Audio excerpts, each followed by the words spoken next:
Good afternoon, everyone. I'd like to call to order the regular meeting of the Town of Clarkdale today on Tuesday, April 23rd, 2024 at 3 p.m. Start with a roll call. Councilmember Babbitt Pierce, Present. Councilmember O'Neill, Here. Councilmember Jones, Mayor Prudhomme Bauer. And just note that Vice Mayor Hunsetter, that's me, I'm here.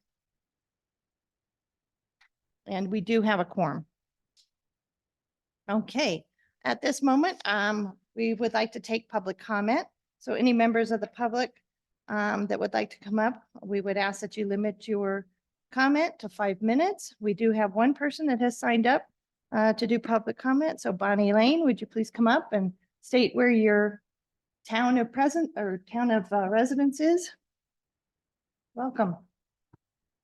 Thank you, Madam Secretary. I am Bonnie Lane, and I live down. Sounds like it to me. It has a red dot now. So, as some of you may be aware, we had an event this weekend back here on the view deck behind the clubhouse. The annual plant sale, which we expanded this year to a garden festival. I am a member of the planning committee for the annual plant sale and garden festival. We started work last summer and culminated the other day. And my purpose in wanting to speak today is to give a heartfelt thank you to the town, to the Parks and Recreation Department, to Susan for and to everyone involved for the very gracious support and collaboration that we had from the town in putting together this huge event, which benefits the Clarkdale Historical Society and Museum. Especially for myself, I had a dual role. I was working on the marketing and communications for the event. And also my fellow committee members insisted that I had to have a vendor booth as well. So I told them I couldn't be in two places at once, but especially I want to give my heartfelt thanks to the town, to the administrative offices, to the Parks and Recreation, to the Community Development Office when we had some last minute challenges. And without that gracious collaboration that we had all along the way from the town, we would not have been able to have the successful event that we did. So, a thank you. And just thank you so much. I mean, just an amazing job on the planning and the execution. And I think the whole community is thankful to you for all of your work. So thank you. It takes a village. Thank you, Bonnie. I would also like to comment that that was a huge crowd that turned out. So it was a great day for Clarkdale, and I hope everybody got their plants planted. All right. Anyone else like to make public comment? Anybody online want to make a public comment? Okay, we'll move on then. All right, so next we have departmental reports that we filed, the building permit report, the magistrate court report, water and wastewater report, police department report, Verde Valley Humane Society report, and the finance report were all put in the packet. Does anybody have any questions on any of those or any comments that you want to make?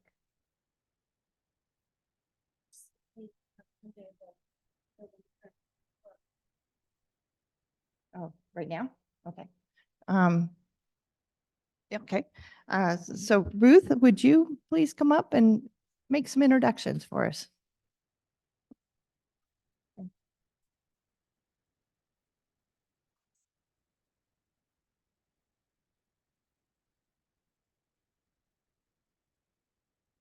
Good afternoon, Council. I'm very happy to be here today to introduce two new members of our staff. who just started today and yesterday. Britannia Esparza is our planner, and Spencer Smith is our project manager. So we're very happy to have them on board. We've got them busily learning the general plan and the zoning code, so they will be able to start working on projects here in the very near future. So we're very excited to have them.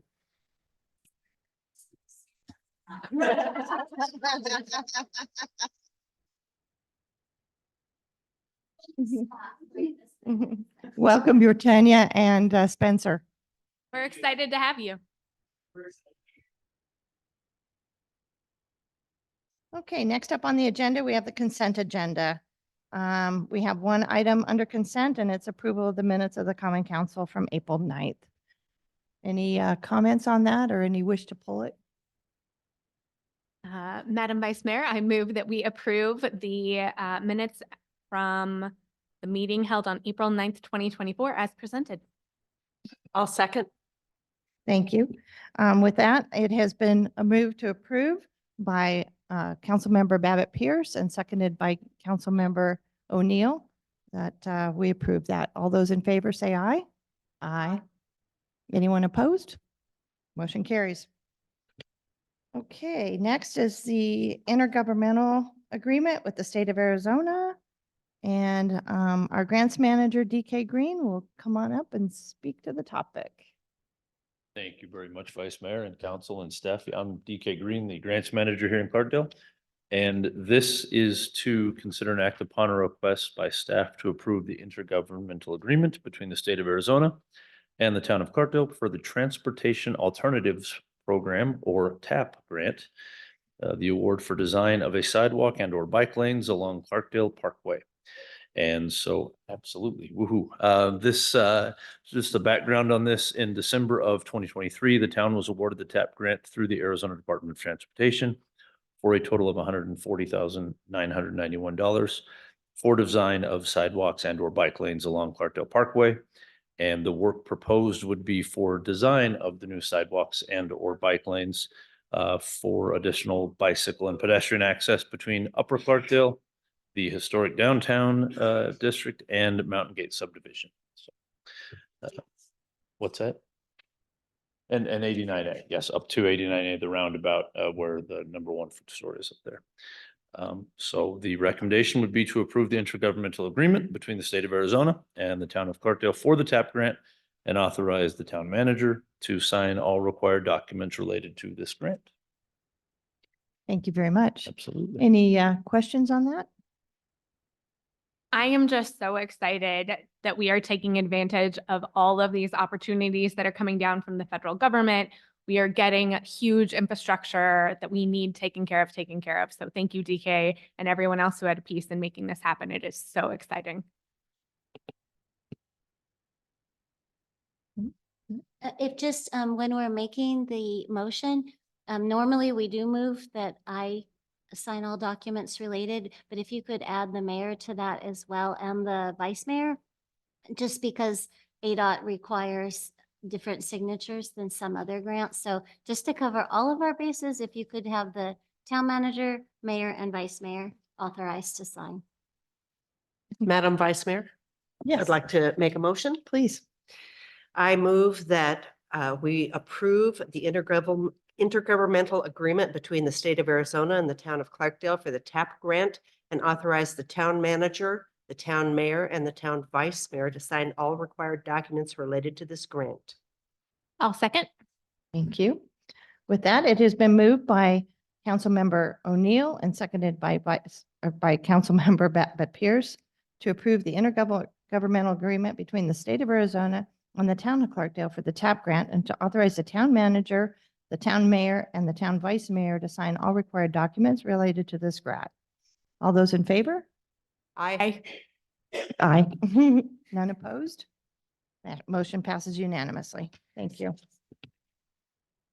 Okay, next up, we have the public safety personnel. Thank you, DK. Thank you for being my side guy. Next up, we have the public safety retirement PRS pension funding policy. Finance Director Julie Goucher will speak on the topic. Thank you. So you probably remember seeing this before. Each year, we discuss and approve the pension funding policy for our public safety personnel retirement system. And this is required by Arizona state law, and we post it on the website for all to see. And the plan is doing well. The staff report provided a little bit of history, so you can see our funded status. And currently, we're at 71.4%, which is a nice, healthy place to be. We continue to contribute 100% of what the actuaries, it's called your actuarially determined contribution each year. It's a percentage of salaries. And there are very few changes other than the financial, numbers update from the policy that we adopted last year. So I'll take any questions, and otherwise, just looking to accept our funding policy for the current year. Actually, it's the fiscal year ending June 30, 2025. Yeah, so in the past, I feel like we have contributed maybe a little bit more than the minimum. Mhm. And so now we are simply contributing the minimum. Is that correct? That is correct. So our funding goal is to be fully funded and accordance with our policy as by June 30, 2046. So if we plot along and do 100% of what the actuaries ask us to do, then we'll be fully funded by that time. And in times where there are additional cash flows and we, maybe in a future date when we're feeling really good about all of our infrastructure and all the roads we want to pave are good and we've got, all our ducks in a row here, then we can talk about, putting additional funds in. But I think our focus now has been infrastructure. And because the pension liabilities are extremely important, but you're never going to see a time where you owe all of that money on one day. So I think when you see your funded status slipping, maybe when you're starting to fall behind a little bit, maybe that's a good time to invest additional funds. But the plan is in a healthy place and we're contributing 100%. You never want to do less than that. But I think as long as we're contributing 100% of what the actuaries are asking us to, then, we can continue talking about it in future years. But you see, we just went through the budget and our infrastructure needs are just huge. So it's, I think we'd like to see more of the money going there rather than this time. Thank you very much. You're welcome. Thank you, Julie. It's my understanding that 71% though is really healthy and It is and healthy. pretty Yes. substantial against what some of the other communities around Yeah. us have. In the past, I've heard actuaries say that they say 80%, they consider 80% fully funded. I think that's probably dependent on the actuaries and everybody's going to have a different opinion. But the interesting thing about 80%, you figure 100% is fully funded, but the way that the actuaries are looking at the numbers, the way the markets fluctuate, the way their assumptions go, there's smoothing, there's all these different things that take place when you bring on new employees, when you have changes in your age, range. There's so many different factors. So I can see why that they say, 80 to 100% is considered fully funded. So 71 is a very healthy place to be. I think you want to be a little concerned when it goes to the 60% and lower, then you want to start definitely putting some more money in there, but we're not there yet. And as you can see by the, history, we're continuing to grow it. Pretty level with last year and the years before we were at 70, 71 and 66 the year before. So we're definitely doing well in the plan. Thank you for that. Sure.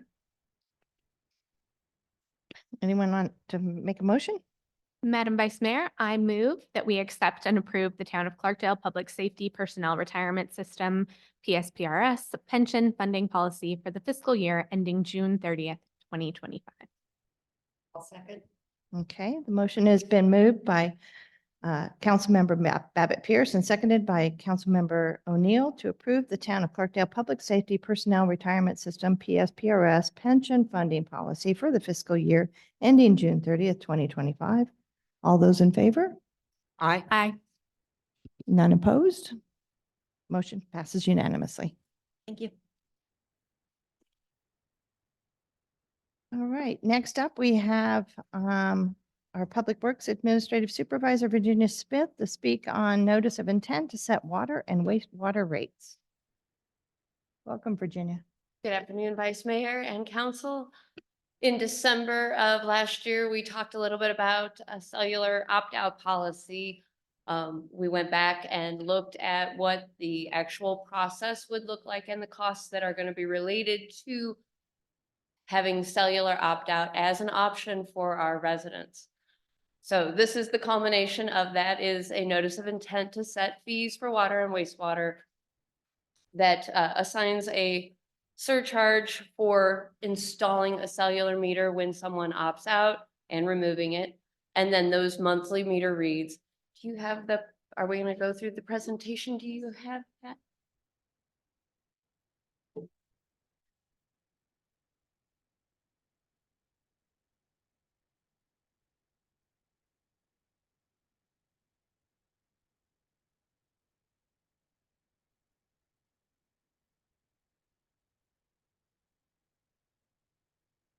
Mhm.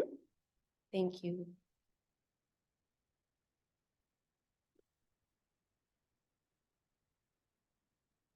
So utility fees, 2024, cellular meter surcharges. So why cellular meters? Just to review. Obviously, customer side leaks typically go unnoticed for an entire billing cycle, 30 days. Cellular meters will put an end to that. Customers will be able to see it within 24 hours. It eliminates the operator's need to drive by every month to make those meter reads for billing. It allows office staff to have that immediate data when a resident calls in to ask questions. And for an example, we have 130 this month. When I wrote it, it was around 100. But we have 130 customer side leaks that I just can't reach out and talk to everyone in a month before the next round comes through. So the assumptions we made was that optimal conditions exist. There's no malfunctions, no problems. Typically, we're going to know where those several meters are that we need to go find. The average distance from the office to the meter is about 2.5 miles away. The farthest is 5. We cut it in half because who knows which ones it'll be. 25 miles an hour. The FEMA rate for pickup trucks is 66 cents a mile, and the average fully loaded rate, which includes wages, benefits, workers' comp, all of what it costs to employ someone, is about $31 an hour for our operators. So the processes that will change are requests, those that are asking for opting out, meter reads themselves, and then the meter rereads and data retrievals. So non-cellular setups will have to go once someone asks, change out the meter, come back to the office and update our billing system. Once that person moves, whether it's in 1 year or 10 years, we're going to have to go back out, put the cellular back in place and update the records again. So there are all the times and costs, and it all boils down to about $68.60 to go through that whole cycle once. Manual reads. So this is a driver, an operator taking a service order from the office out to the meter, opening the lid, looking at the numbers, writing them down, closing it up, and driving back to the office. $16.22. Now we could keep our drive-bys for those, except that it's going to take 31 opt-outs to equal the cost of the software to keep the drive-bys. So if we get to that point and we have that many, we do have that option to reinvest into the radio reads again. But I think that we're going to find that there's just not going to be enough to support that. The meter rereads and data retrievals. Right now we have it in the fee schedule as $25 per reread. We haven't been doing it just because we are trying desperately to help these people find their leaks. We won't have that option. We won't have to do that. This is going out to the meter, taking our little scanner, sucking in the data, taking it back to the office, downloading it, having an administrator go through and look through the data to be able to call someone and explain what that says. Whereas cellulars, I'm going to pull it up on a website and it's going to show me a graph that I can immediately explain. So $42.05 per data retrieval. So that's each time somebody asks me to go out there and do it. Normally, when we're investigating a leak with a customer, we go out at least 3 times. First, because they want to know how bad they're leaking. Second, oh, I think I found a leaky toilet. Oh, well, that wasn't it. Okay, well, how about this? And so each time we have to do that. So the fees we are recommending is a $75 one-time for the setup. That's the same rate that Safford charges. $17 a month for the surcharge to go read it every month. Manual meter reads are $50 each time I have to go out there. And like I said, Safford's the only one that we found that actually has an opt-out policy. We have other municipalities that either aren't offering opt-out or cellular meters are completely voluntary. When we implement these fees, basically, we're going to provide opt-out forms for the customers. It's going to have all of this information up front. These are the fees that you're going to be charged. This is how these interactions are going to work. You're still responsible for your leaks, even if they go for 30 days, that type of information. But we'll have it documented that the customer understands and have that discussion with them. And then once we have the grant and all of the meters in place, at least 90% or so, where we're getting rid of that drive-by meter read software, that's when we would start actually using those surcharges. And we would notify those people that have opted out before the surcharges start.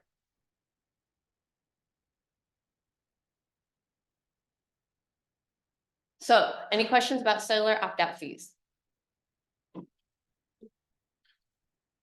Thank you. Do we have any opt-outs to date?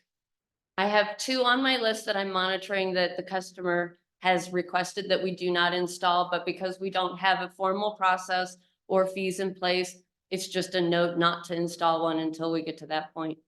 Okay, thank you. And then do all customers, regardless of their stated status, get the opt-out form? Like, will I get it? I think the best way to manage that is going to be to have a small talk and a notice on the bills that basically says that this is the policy that we're taking. These are the options. Here's a link to our page on the website, that type of thing, to notify customers. As we change out these meters, we're knocking on every door. Hi, I'm here. I'm going to change your meter to a cellular. You know, that way they know, first of all, that I'm going to turn their water off for about 10 minutes. But secondly, they know what's going on. And they have the option right at that point to tell me, hey, wait, no. And the operators are just jotting it down. Thank you.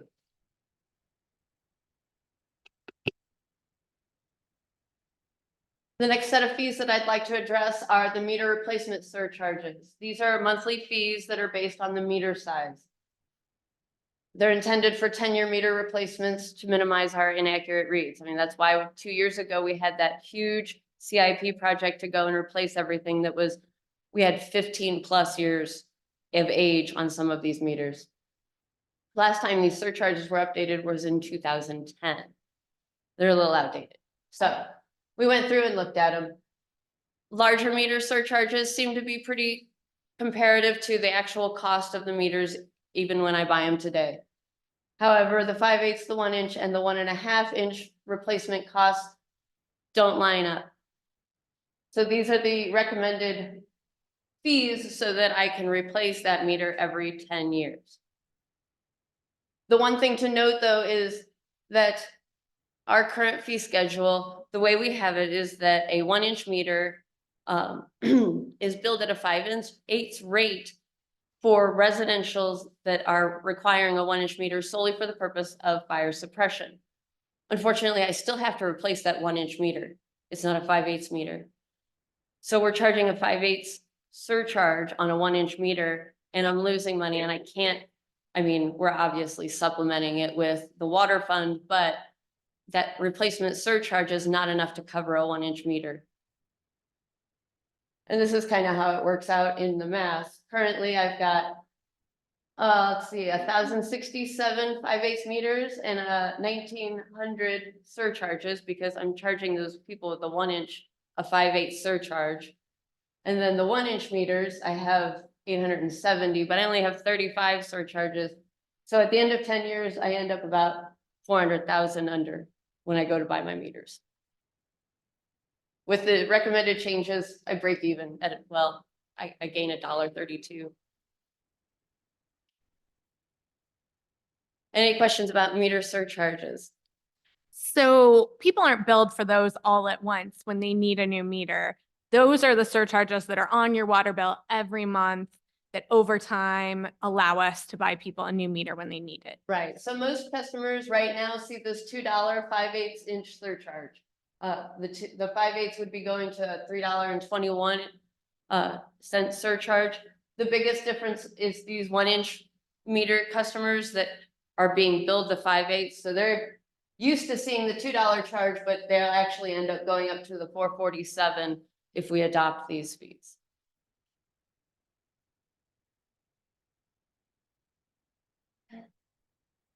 Okay, commissaries and food trucks. This was a learning project for me. So a commissary is a food service establishment that is authorized to allow food trucks or other entities like that to use their facilities for a variety of reasons. One of which is wastewater disposal.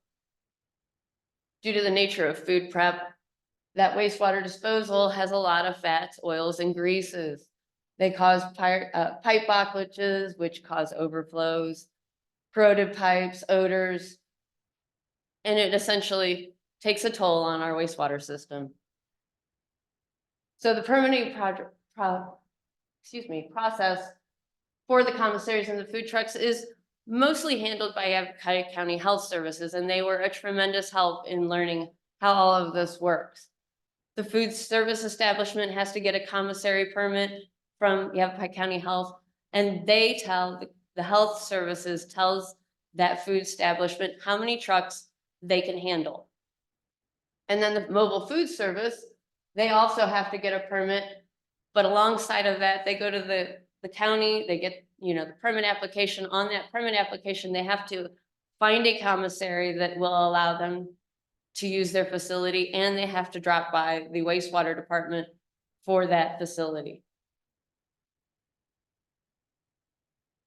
So in order to help us gain control of this situation administratively, as well as help keep our wastewater system clean with all of this additional use, we've come up with some fees that'll help us do the maintenance, be able to do the inspections and the record keeping with the commissaries to ensure that we have everything in order. And those are the fees there that we've kind of looked at the administration. This is how we calculated it. Basically, it's about $12.67 a month administratively, plus another $5.20 per truck. And that's going to vary depending on how many trucks are allowed at that commissary, which is dictated by Yavapai County Health Services. So our proposed rates is a 12-month base plus $5 per truck, regardless if they've got the truck signed up or not, because I can't keep track of everybody in and out of their facility. The fees will be assessed right on the utility bill, so that way it's very easy bookkeeping. And we're going to have an annual permitting process. So every year the commissary will come back to us and let us know what is going on. We'll be inspecting their records to make sure that they're in compliance with all the requirements. On the water side, we have a $100 offense for tampering with water meters. It's actually a federal crime to tamper with a water system. Likewise, it's an offense to tamper, dump illegally. So we'd like to add a $100 offense fee essentially per violation, so that if we find somebody dumping inappropriately down a manhole, not at the right commissary, we can at least use that to start the administrative process to press charges or whatever is necessary. Any questions on commissaries and food trucks? Thank you. So I want to just be clear. We're not doing this because we want to reduce food trucks or anything. We're doing this because we have a serious problem in our wastewater treatment with fats, oils, and greases. And this is a way to help cut down on some of that. Yes, in fact, we had a horrible difficulty trying to find comparisons because most of the municipalities won't allow commissaries at all. We are one of the few, and we do want to allow that to continue. We just have to get a better handle on it. We have to know who's here, who's dumping, how often, how much, and be able to test that material so that we can take care of our plant. Thank you. How many commissaries do we have here in Clarkdale? Technically, we have one. We have permitted an additional food truck over on Main Street, but we have I always say it wrong, the Mexican place. Thank you. They are the authorized commissary, and they are allowed 3 food trucks. So the intent of this is not to raise the cost of the commissary will most likely pass the cost on to the food truck. Absolutely, Who, they if they do feel like they charge. have to raise their rate, can do so. So it's not punitive in any way. Thank you. Thank you both. You answered my questions. From here, if you decide to adopt the intent, notice of intent, we will be publishing it in the paper and on our website. In 60 days, we will have a public hearing and the council will vote whether or not to adopt those rates, and then the rates would go into effect 30 days after that. So today's motion is just to put the notice out. Yes, ma'am. Thank you. Virginia, I just want to thank you and everyone who was involved for all of your work on this and figuring out the true cost of things. You pointed out that for the meters, Stafford charges $50 and we're only going to charge $17 because that's what it costs us. So we're making sure we're not losing money on things, but we are only charging our residents what it costs. And I really, really appreciate all your work with that. Right. Anyone care to make a motion? Madam go. Mayor, I would like to move that we approve the notice of intent to set water and wastewater rates related to cellular meter opt-outs, water meter surcharges, and commissary mobile food service. I'll second. Okay, it has been moved by Councilmember O'Neill and seconded by Councilmember Babbitt Pierce to approve the notice of intent to set the water and wastewater rates related to the cellular meter opt-outs, water meter surcharges, and commissary mobile food service. Any questions? Okay, all Nice those in job. favor, say aye. Aye. Aye. None opposed? Motion carries unanimously. Thank you for the job. Good job, Virginia. Thank you. All right, that brings us to future agenda items. We have a list here in front of us. It looks like the next meeting will be on May 14th at 6 p.m. We have a number of items on the list. Anything that needs to be added? Okay, with that, no other future agenda items. Do I have a motion to adjourn? So moved.